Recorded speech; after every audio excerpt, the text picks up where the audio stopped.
Welcome back to GlowPOP Reads. Sorry again for another hiatus. The story I'm currently reading is Bendy and the Ink Machine, Dreams Come to Life by Adrian Kress. If you haven't seen the previous chapter, I suggest you listen to that one before this one, so you can catch up with what's going on. But if you've already done so, I hope you'll enjoy this one. Also, be sure to subscribe, leave comments, and click the bell for more content.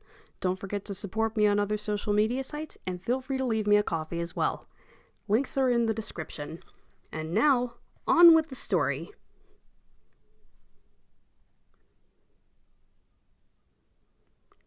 Chapter 8. I got home early enough to join Ma and my grandfather for dinner. "It's nice to see you, buddy," Ma said, giving me a big squeeze as she placed my plate in front of me. "Thanks. How's Mr. Schwartz?" I was trying not to grimace as she ruffled my hair. "Oh, he's fine. How's the studio?" I didn't think that Mr. Schwartz was fine, but then again, things at the studio weren't really so fine either. That was kind of what we said, though. It was our routine. When life isn't easy and days are long and tough, you don't really want to get into it, so that's what you say and carry on.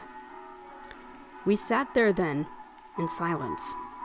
A whole lot of nothing conversation, including my grandfather, who just sat silently scooping food into his mouth. This was fun.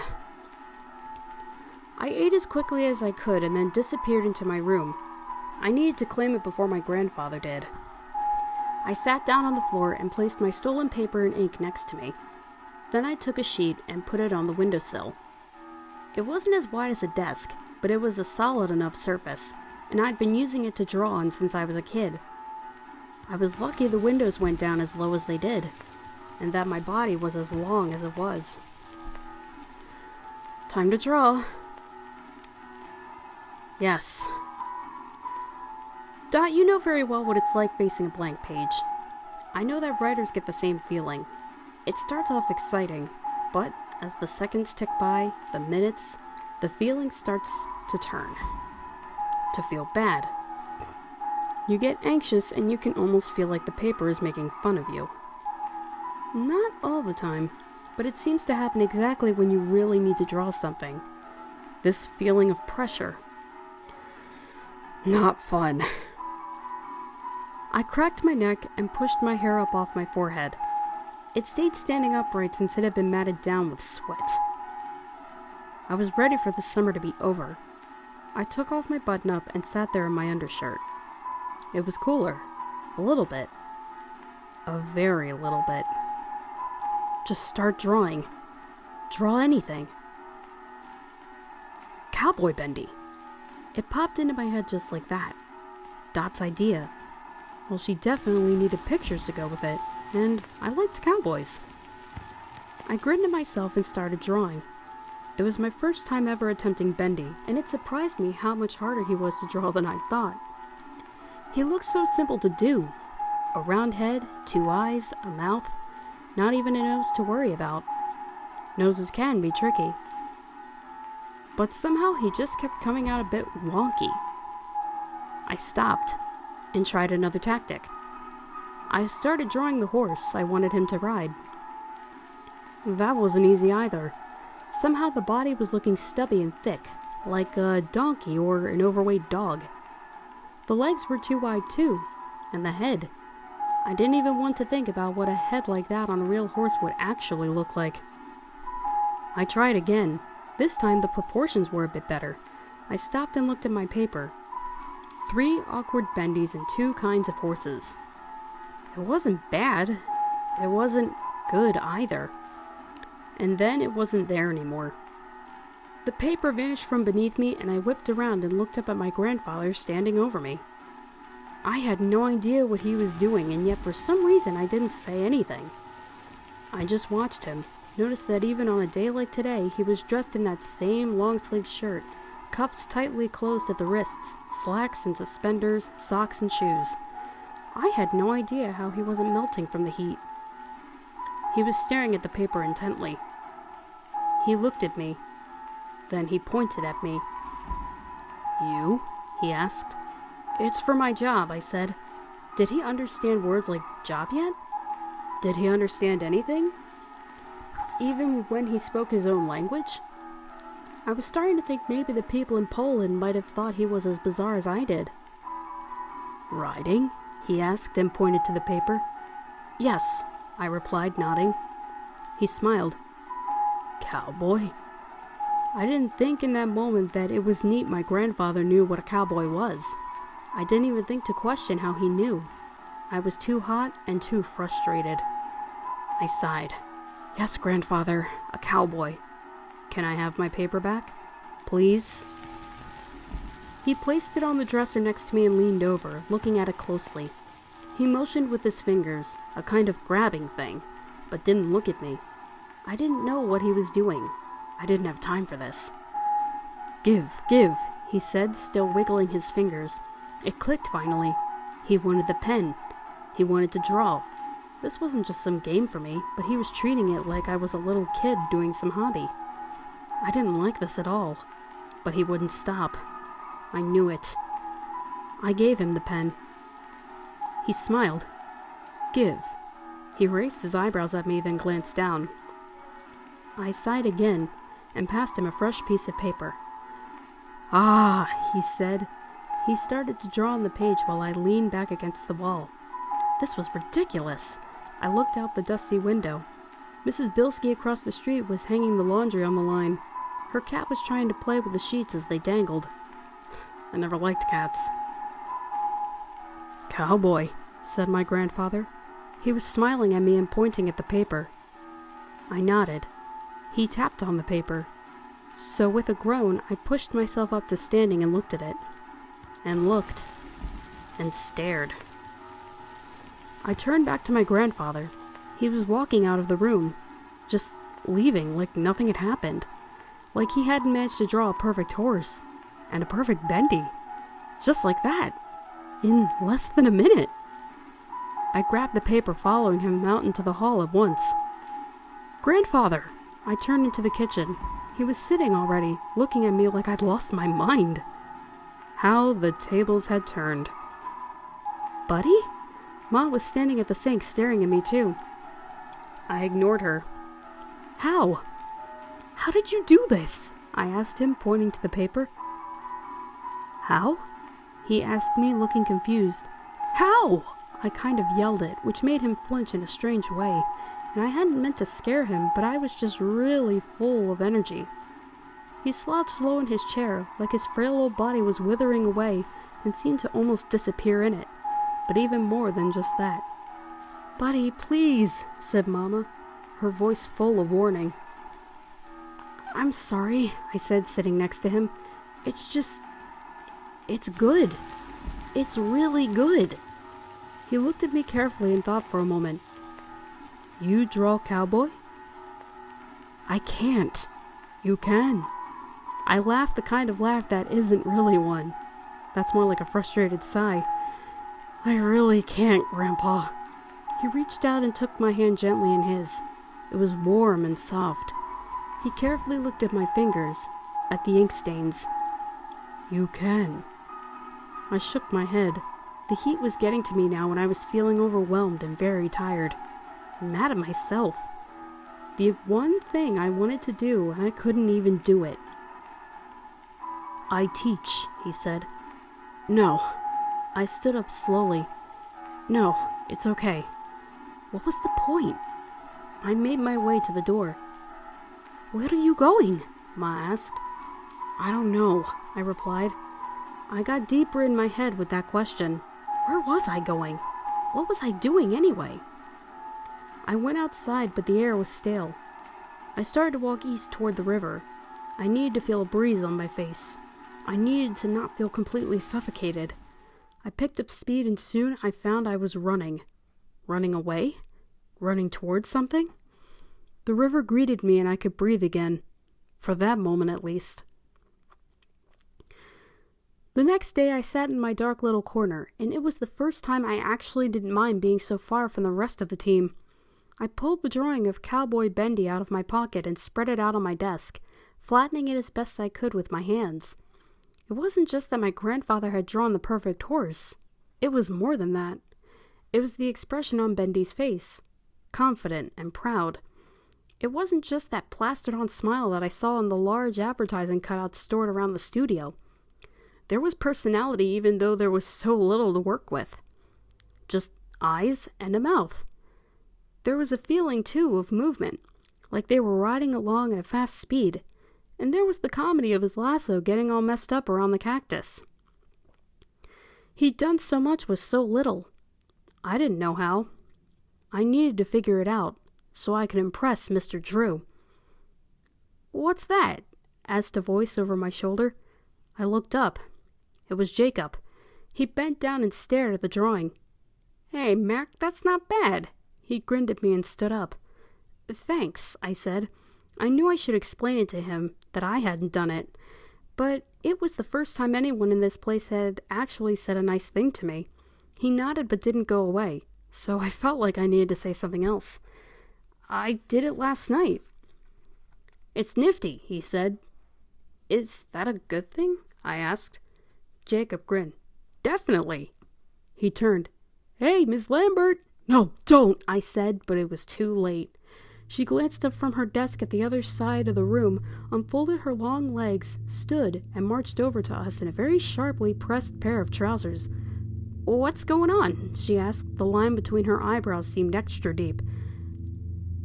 "Have a look at what our gopher did last night," said Jacob, pointing at the picture. I tried to smile in a relaxed kind of way as Jacob moved aside and let her peer over my shoulder. But I was starting to panic a little. What if they made me recreate it or something? "It's decent," said Miss Lambert with a frown of approval. "I did it last night," I said, feeling a little relieved, but also not able to say anything much more than that. "You were here?" She looked at me puzzled. "I was here." "No," I said, scrambling for words. "No, at home, on my off time." That sounded good, right? That sounded like something someone who worked hard would say. Even on my off time I was doing work. Ms. Lambert stood there for a moment. Then she bent over and picked up the picture, but she wasn't looking at the drawing. She was looking at the paper, feeling it between her thumb and forefinger. "Tell me the truth, buddy. Where did you get the paper and ink?" "Oh, right. The truth. The truth was..." Lots of silence then while I tried to figure out what the truth was. "I see. Buddy, we were low today on stock, and you know as much as everyone here that money is tight. We're not a baseball team." She passed the picture back to me. "A baseball team?" I asked. I noticed that Jacob was no longer beside me, but slowly walking back to his desk. "You don't get 3 strikes here." I still didn't get it. "I'm sorry, buddy, but this is unacceptable. Stealing is not allowed, and Mr. Drew is very strict about that." "You can't do it, buddy." "Right, okay. I got it. I wouldn't do it again." "I won't do it again." Miss Lambert shook her head and then stared up at the pipes running across the ceiling over my head. "I'm sorry, buddy. I have to take you to Mr. Drew." My stomach fell out of my body. I could almost hear it in my imagination, flopping onto the floor with a squish. All I felt was hollow at how unfair it was. It was just some paper and ink, but yeah, it wasn't like I could afford paper and ink. It had a cost, and evidently a much bigger cost than I'd realized. "Come on." Miss Lambert motioned for me to stand. I did, and followed her over to the elevator. I could sense heads turning to watch, but I didn't look back. I was too embarrassed. We stood quietly in the elevator as it chugged its way up to the top floor. I'm sorry," I said. I realized I hadn't said it yet. I meant it, but also maybe it mattered that I was. "I know. It's tough. Things aren't like how it used to be here. We have to protect every dollar. But even more than that, we have to have trust." I nodded. It wasn't like I hadn't noticed that there was definitely some penny pinching going on. If there was one thing I understood, it was that. Grabbing paper from the waste paper basket to write on, only one janitor for the entire studio, all the empty offices and dusty corners. Yeah, I noticed it, but I still hadn't really got it, until now. Miss Lambert pulled the grate to the side when we arrived at Mr. Drew's office and let me out first.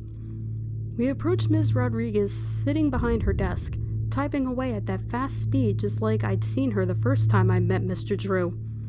The only time I'd met Mr. Drew. "Does Mr. Drew have time for us?" asked Ms. Lambert. Ms. Rodriguez looked up but didn't stop typing. I would have been impressed if I wasn't feeling so low. 5 minutes, she said, and without stopping her typing or getting up or anything, she called out really loudly, "Miss Lambert is here with that new gopher." "The new what?" Mr. Drew called back with that gruff voice of his. "The kid." She looked back at me, eyeing me up and down. I instinctively tucked my shirt tighter into my trousers, pulled my shoulders back. "What kid? Never mind, send them in," Mr. Drew called out again. Miss Rodriguez gestured toward the door with her head and looked back down at her typing. I glanced at Miss Lambert, who didn't seem to find any of this strange, and walked over to his door and opened it. "Mr. Drew, we have to talk," she said. Sure, come on in," I heard Mr. Drew reply. Miss Lambert turned to me and gave me this look that I knew definitely meant I should follow her. So I did. And we entered Mr. Drew's office. He was sitting behind his large desk with a big stack of papers all over it. Everything seemed even more of a mess than the first time I'd seen it, if that was possible. The shades were drawn on the windows this time, no view out to Broadway now. It made the room feel smaller and cramped and uncomfortable. Or maybe it was because I was feeling uncomfortable.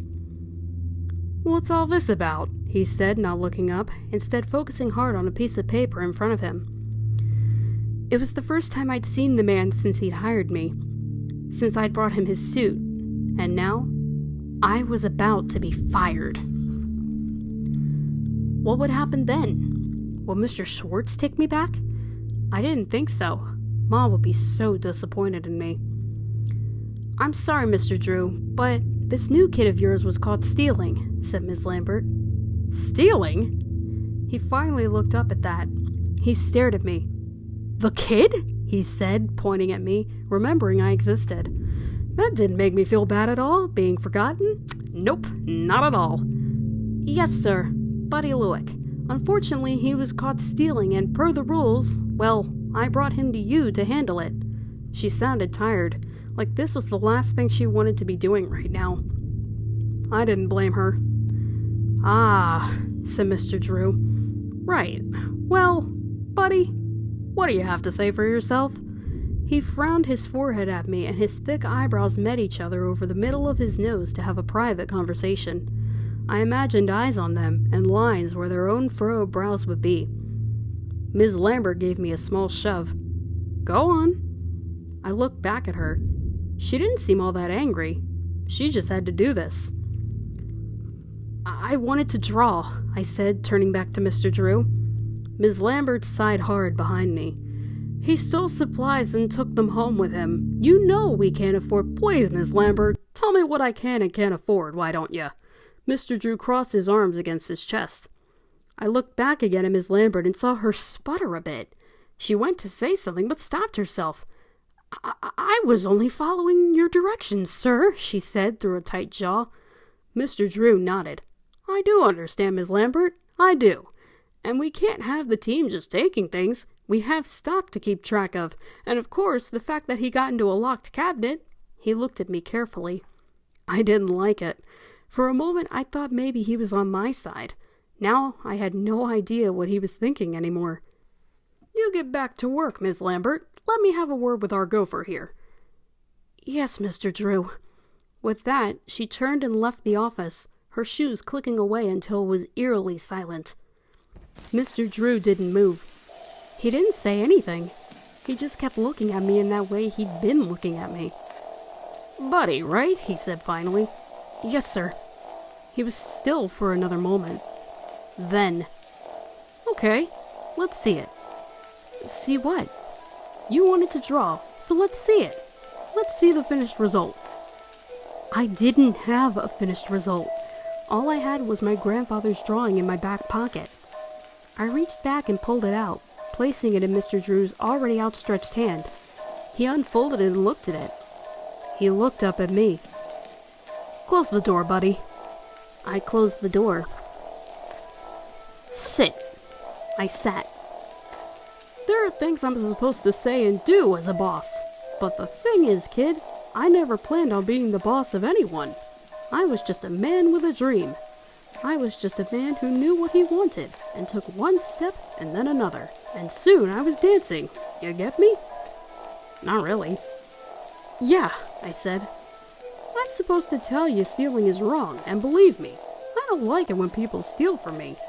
But is this stealing? He held up the drawing. Stealing is you taking something from me. Someone who claims something is his when it's mine. I don't have much tolerance for anyone who takes something from me. I don't think any man does. But when you're doing something for the greater good, when you're creating and making things and taking that extra step on the dance floor, that's not stealing. You know what we call that? He watched me expectantly, but again, I had no idea what to tell him. I don't, sir. We call that ambition. Mr. Drew finally smiled then and leaned back in his chair.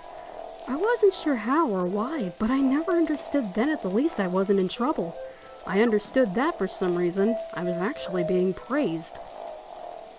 Mr. Drew looked at the drawing again. This is good, buddy. Real good. I knew you had skill, but I didn't know you had the ambition. You were impatient. I get that. I've been impatient my whole life. You knew what you wanted, and you took it. I get that too. For the greater good. For the greater good, I repeated. The story he was making up about me was part lie. I wasn't that skilled. I couldn't draw like that. I felt guilty for a moment until I realized that the stuff Mr. Drew was impressed with was actually in the lie too. He just didn't know it.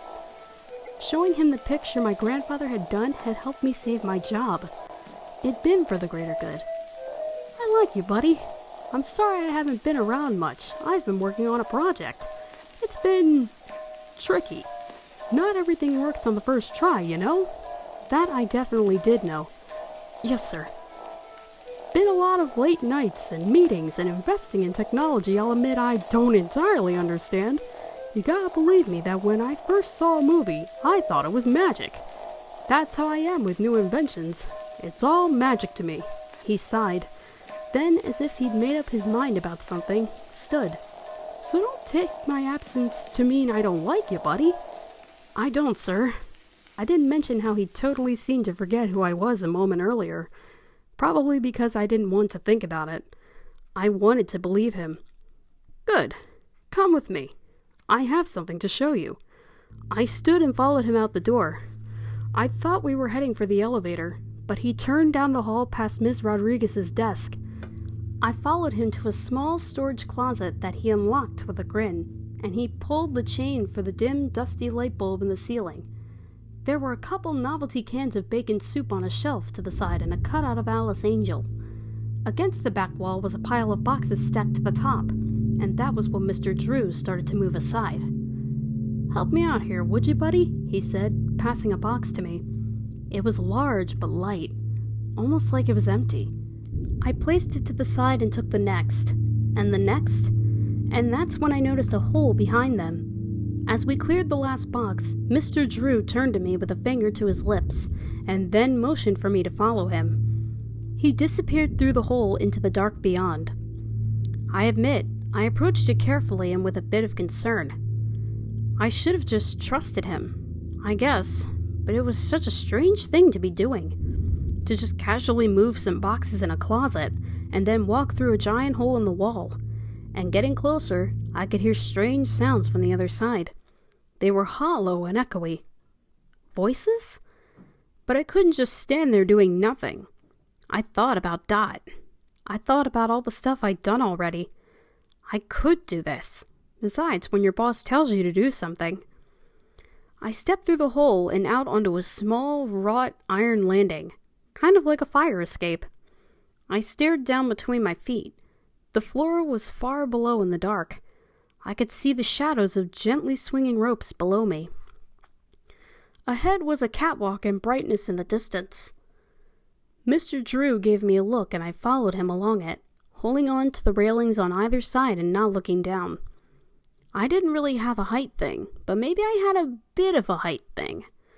The voices I heard got louder now, and I realized they were coming up to us from below. But I still kept staring straight ahead at Mr. Drew's back and at what was around us. There were a lot of ropes now, and cables here too. A dark curtain ran along next to us. We stopped. "They close next weekend," he said quietly and looked down. So I finally looked down again too, and that's when I got it. We were standing above a stage. I stared down through the lighting rigging to the stage below. Far beneath us, maybe 50 feet down, I could see 2 actors walking around on a set that looked like a fancy living room. It was neat because where we were standing, we could see the top of the back wall of the set, so you could see both sides. The front part covered with fancy wallpaper with a large window cut out of it, and the back part plain plywood with wooden supports propping it up. The actors were under very bright lights that contrasted sharply with the darkness on the other side. In the shadows were 2 stagehands sitting on apple boxes, dressed in black and not doing much. "I like watching them like this," said Mr. Drew. "Yeah, it's neat," I replied in the same quiet voice. "Oh, it's more than neat, buddy," he replied. "It is?" Mr. Drew leaned on the catwalk railing, still staring down through the twisted maze of cables and ropes. "They have parts to play. They do it the same way every show. Every pattern they make on the stage is repeated." The audience just laughed then, a muffled wave against the short curtain in front of us. "Did you hear that?" Of course I did. "Yeah, the audience laughs every time at that same part. They're under the spell. They don't know that they're going to laugh exactly at that point in the play, but they will. It's their fate." It was Mr. Drew's turn to laugh. It was interesting to listen to what he had to say. It was true, and a different way of thinking. A twisting kind of way that I wasn't really used to. "Who's in control?" he asked me, turning then for the first time to look at me.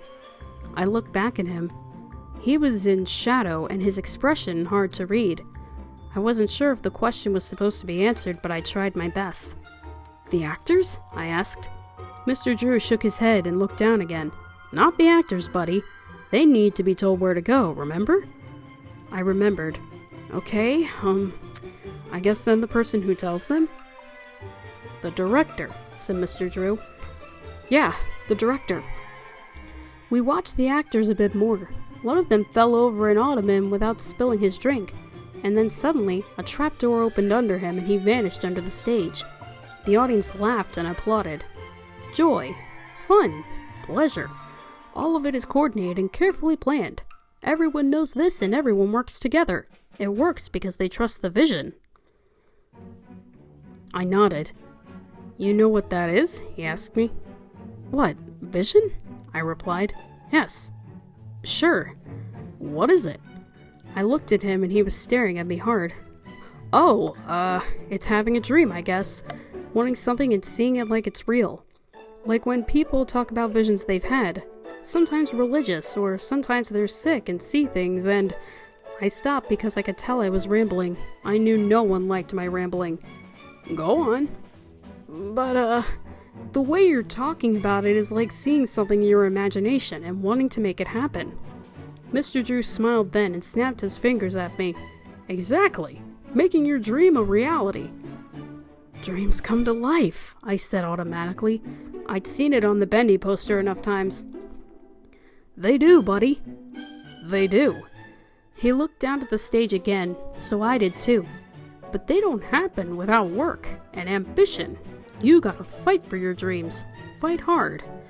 Now I couldn't tell if Mr. Drew was talking to himself or not, but then he stopped talking entirely, so I didn't have to worry about which it was. At first his silence made me uncomfortable, but I got used to it and began to enjoy the fact I got to watch more of the play. I didn't know what was going on, or who the actors were pretending to be, or even why the audience laughed. But there was something really fascinating in watching from this angle.